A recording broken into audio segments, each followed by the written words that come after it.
I never imagined my own mother would try to destroy my marriage before it even began. But what she did at my engagement party left everyone absolutely speechless. Let me take you back to where this nightmare really started growing up. I always knew. My mother had issues with control, but I thought once I became an adult, things would change. I was so wrong. My mother, Patricia, had this need to be the center of attention in every situation, and when she couldn't be, she would make sure to create drama until all eyes were back on her. My childhood was filled with moments where she would sabotage my achievements, turn my celebrations into her pity parties, and somehow always manage to make everything about her suffering. When I met James, I knew he was the one. He was kind, patient, understanding, and most importantly, he could see right through my mother's manipulation tactics from the very first family dinner we had together, where she pretended to have a sudden health crisis, just as I was about to share some good news about my promotion. James squeezed my hand under the table and later told me he saw exactly what she was doing. It was the first time someone had actually validated what I had been experiencing my entire life. We dated for 3 years before James proposed, and those 3 years were filled with my mother's constant attempts to insert herself between us. She would call at odd hours, claiming emergencies that turned out to be nothing. She would show up unannounced at our apartment and let herself in with a key I didn't even know she had made copies of. She would plan family events on the same days as our important dates, and then guilt-trip me when I chose James over her gatherings. But nothing could have prepared me for what was coming. The proposal itself was beautiful. James took me to the beach where we had our first date. At sunset, he got down on one knee and asked me to marry him with the most heartfelt speech I had ever heard. I said yes through happy tears, and we celebrated just the two of us that evening. It was perfect. We decided to wait a few days before telling our families, wanting to keep this special moment to ourselves for just a little while. But you know what? They say about the best laid plans. My mother somehow found out. I still don't know how. Maybe she saw the ring when she did one of her surprise visits. Or maybe she overheard a phone conversation. But within a week of our engagement she knew, and she was furious. Not because we were engaged, but because we hadn't told her first when we finally sat down with both our families to share the news and discuss wedding plans. My mother's face was a mask of forced happiness. James and I had decided on a small intimate wedding, just close family and friends. Nothing extravagant. We both preferred to spend our money on a down payment for a house rather than one expensive day, but my mother had other ideas. She immediately started talking about guest lists that included people I hadn't seen in decades, distant relatives I didn't even remember meeting, her friends from various social circles. James tried to politely redirect the conversation, explaining our vision for a small ceremony, but my mother talked over him, listing venues that could accommodate hundreds of people, discussing elaborate decoration schemes, and mentioning wedding planners she had already contacted. Wait until you hear what happened next, because this is where things took a turn that nobody saw coming. My father, who usually went along with whatever my mother wanted, actually spoke up and said he thought our idea of a small wedding was lovely, and that he would be happy to contribute what he could to help us achieve our vision. My mother's expression changed instantly. The fake smile dropped and her eyes went cold. She excused herself from the table, claiming she needed to use the bathroom, but I saw her grab her phone on the way out. James's parents looked uncomfortable and started making small talk to fill the awkward silence. My father looked defeated, like he knew he had just made a terrible mistake by contradicting her. When my mother returned 20 minutes later, her demeanor had completely shifted. She sat down and with the sweetest voice announced that she had just gotten off the phone with her sister, my Aunt Carol, and that she had wonderful news. Aunt Carol, who was quite wealthy, had apparently offered to pay for our entire wedding. Wasn't that generous? My mother said with a smile that didn't reach her eyes.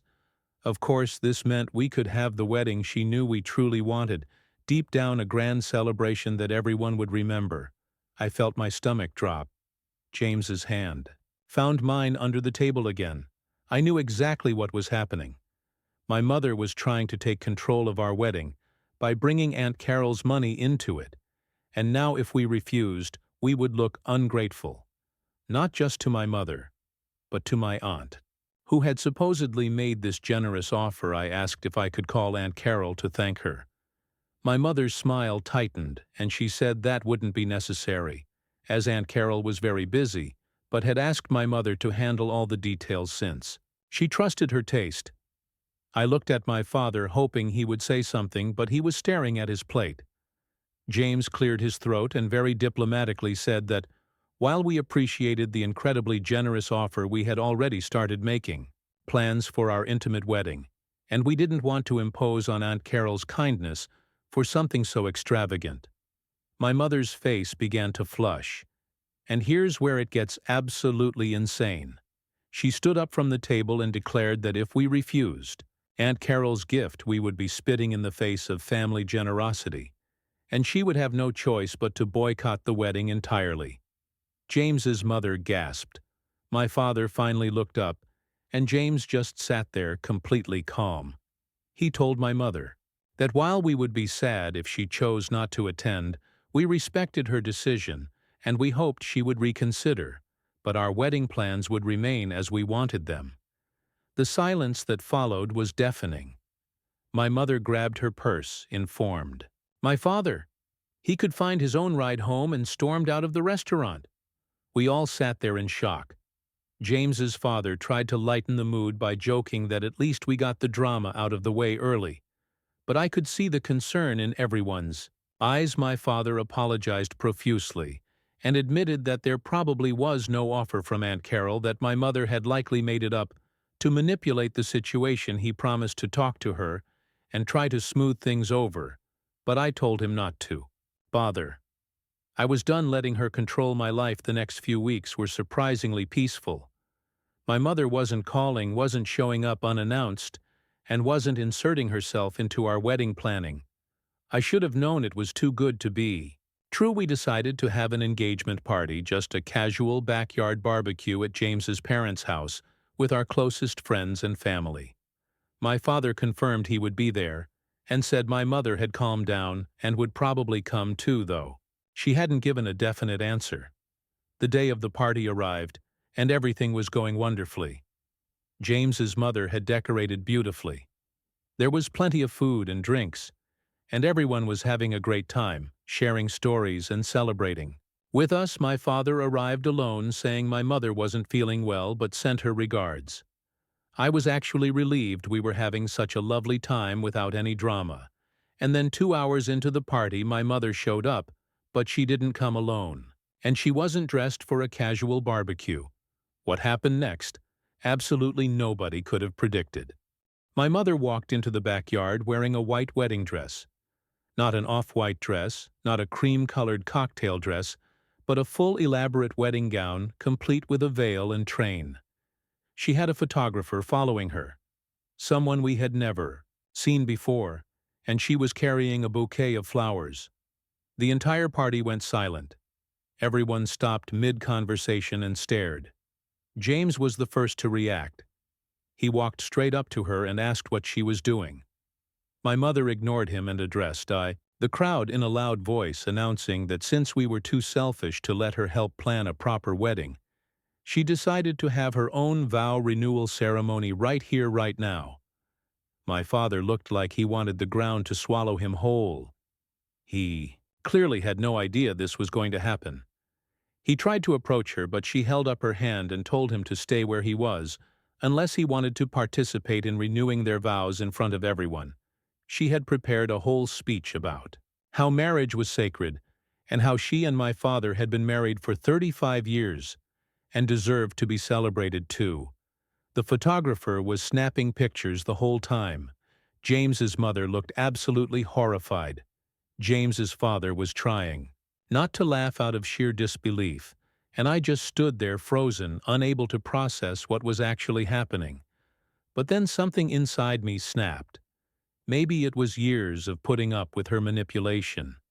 Maybe it was the audacity of her trying to hijack our engagement party, or maybe it was just seeing my poor father's humiliated face. But I found my voice. I walked up to my mother, looked her dead in the eye, and told her that this was pathetic. Even for her. I said that if she wanted attention, that badly she could have it, but not here and not at our expense. I told the photographer that if he took one more picture, I would have him removed from the property for trespassing. Then I turned to my mother and said that she had two choices. She could leave quietly right now, or she could stay. And I would tell everyone gathered here every manipulative thing she had done throughout my life. Every guilt trip, every manufactured crisis, every time she had tried to sabotage my happiness. The choice was hers. My mother's face went through several emotions: shock, anger, embarrassment, and finally something that might have been shame. She looked around at all the faces staring at her and must have realized that nobody was on her side. Even her own husband was shaking his head in disappointment.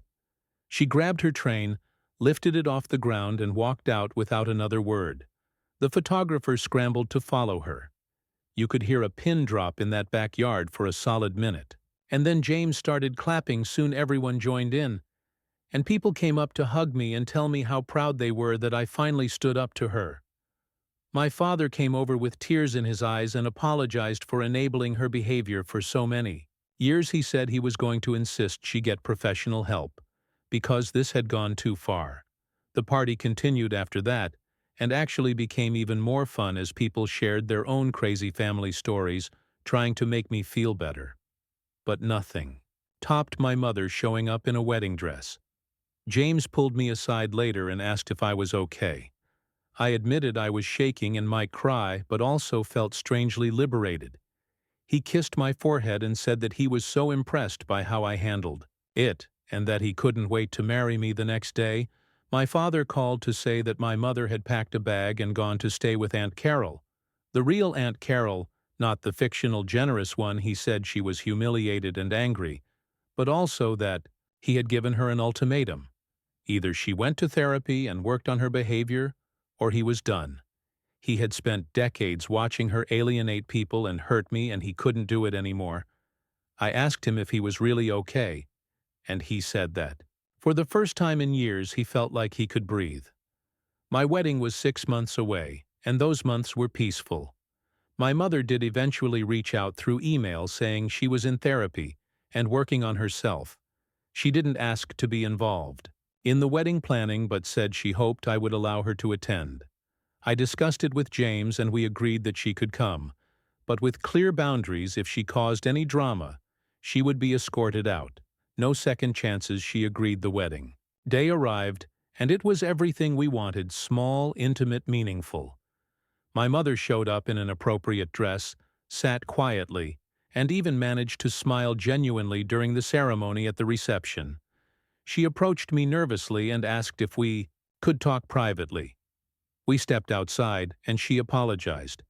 Really apologized, not one of her usual non-apology apologies, where she was sorry I felt hurt, but an actual acknowledgement that she had been controlling, manipulative, and wrong. She said therapy was helping her understand why she did these things, and that she was working on being better.